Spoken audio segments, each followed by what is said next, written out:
शादियां होती थी तो शादी के 5 साल बाद विदा होती थी।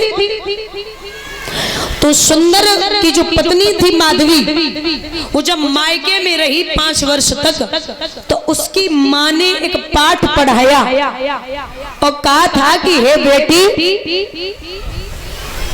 तू ब्रज में जाए तो तू इतना याद रख, ब्रज की बहू है, ब्रज में सबको अपना चेहरा दिखाना, लेकिन एक कृष्ण नाम का ग्वाल होगा, उसे कभी भी अपना चेहरा नहीं दिखाना है।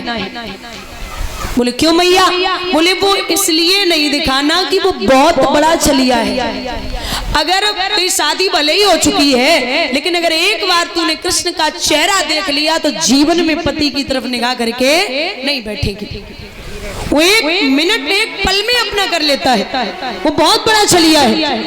अब बुजुर्गों ये बोल दिया कि छलिया है, लेकिन ये नहीं बोला कि वो साक्षात ब्रह्म है। वो 5 साल बाद विदा होके आई, पालकी में बैठी थी माधवी, कृष्ण गैया चरा रहे थे तो विदा करा के लाए। वो सुंदर कृष्ण बोले भैया क्या बात है, आज तो भाभी को लेके आए हो? बोले आया तो हूँ। बोले तो फिर ऐसे अकेले अकेले मेरा चेहरा तो दिखाइए। इशारा दिया जाओ, अगर चेहरा देखना है तो आप जाकर के, वो पालकी में बैठी है, आप चेहरा देख ले। भगवान पहुंचे, बोले भाभी प्रणाम करता हूँ। प्रणाम किया, घूंघट में थी। बोले भाभी आप जरा अपना चेहरा दिखाइए, मुझे भैया ने भेजा है। माधवी घूंघट हटाने वाली थी, तब तक कृष्ण चिल्ला के बोले कि अरे ओ भाभी, मेरी गैया निकली जा रही है, मैं यशोदा का बेटा कन्हैया हूँ, आप जल्दी मुझे चेहरा दिखा दीजिए।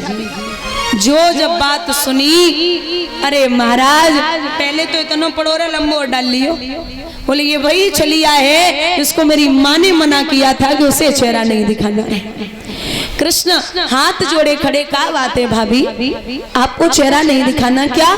अरे मुझसे कोई दुश्मनी है? नहीं बोली। बोले अरे भाभी मैं कृष्ण हूँ, अरे मेरा चेहरा आप देख सकती है, आप मुझे चेहरा दिखाइए, हमसे कोई गलती हुई है? माधवी ने घूंघट नहीं खोला। भगवान तीसरी बार बोले कि मैं आपकी सौगंध खाता हूँ और मैं आपके पति की सौगंध खाता हूँ कि अगर आज आपने मुझे अपना चेहरा नहीं दिखाया तो जीवन में मैं आपको अपना चेहरा नहीं दिखाऊंगा।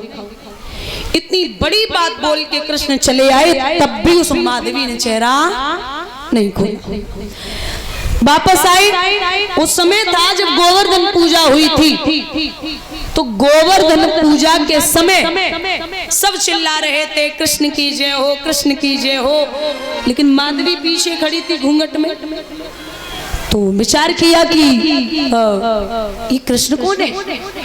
अरे लगता ये तो वही यशोदा का बेटा है जिसने 7 वर्ष 52 दिन की अवस्था में अपनी नख पर गोवर्धन को उठा लिया।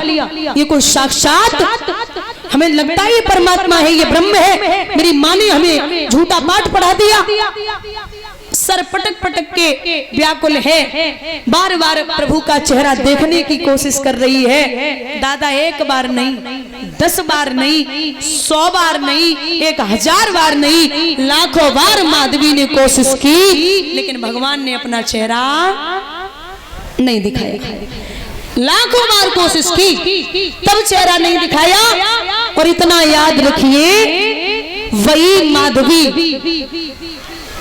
प्रण करती है कि इस जन्म में अगर मैं आपको अपना चेहरा नहीं दिखा पाई या आपने मुझे अपना चेहरा नहीं दिखाया, तो मैं प्रण करती हूँ कि अगले जन्म में मैं आपके अलावा किसी और का चेहरा नहीं देखूंगी। यही माधवी अगले जन्म में आके हुई मीरा। बोलिए गोविंद भगवान की।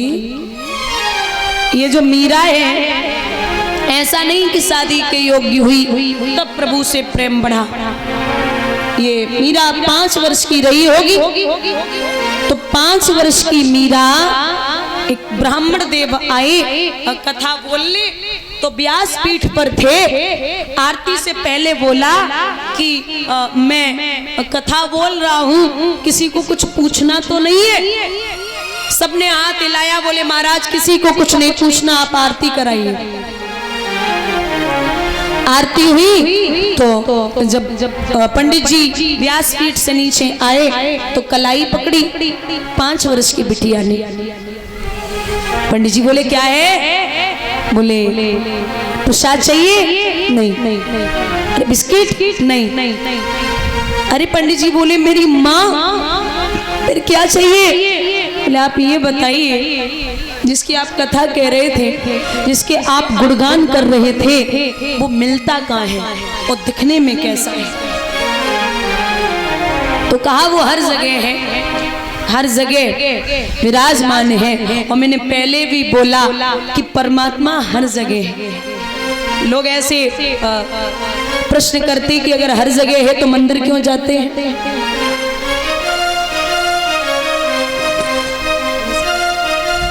अगर हर जगह है तो मंदिर क्यों जाते हैं? तो मैंने पहले भी बोला कि हवा तो हर जगह है, लेकिन अगर गाड़ी का पहिया पंचर हो जाए तो जाना कहाँ होता है? दुकान पे।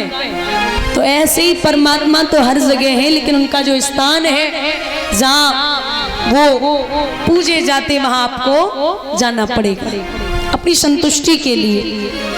जहाँ शांति है।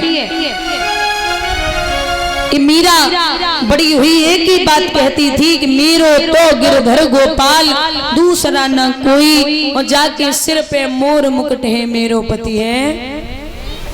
शादी भी हो गई, जबरदस्ती शादी कर दी। तो राणा से मीरा ने एक बात कही थी कि हे राणा, तो हमें लाखों कष्ट दे दे, मुझे पता है क्या मोह पागल जमाना कहे, कन्हैया तेरे लिए लाखों के बोल सहे, सवरिया तेरे लिए। दोनों हाथ जोड़ के तालियों का साथ देते हैं।